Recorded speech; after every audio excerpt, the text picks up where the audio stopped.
Alors ces mesures de rétorsion, justement, côté européen, on assimile ce référendum à une farce, c'est le mot qui a été employé.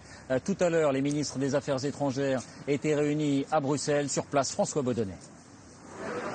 Illégal, illégitime. À leur arrivée à Bruxelles ce matin, les Européens n'ont pas de mots assez durs pour dénoncer le référendum en Crimée. Autour de la table, les ministres planchent donc sur des sanctions. Elles sont décidées en fin d'après-midi. L'Europe vise 21 personnes, dont 13 oligarques russes et 8 responsables ukrainiens.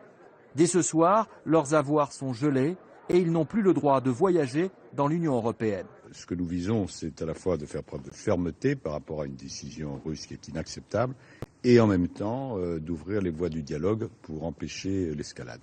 Simultanément, les 28 annoncent que l'Europe signera dès vendredi la première partie de l'accord d'association avec l'Ukraine. Objectif, soutenir le pays dont l'intégrité territoriale est bafouée. Il est inconcevable que 70 ans après la fin de la Deuxième Guerre mondiale et 25 ans après la guerre froide, un État veuille modifier les frontières.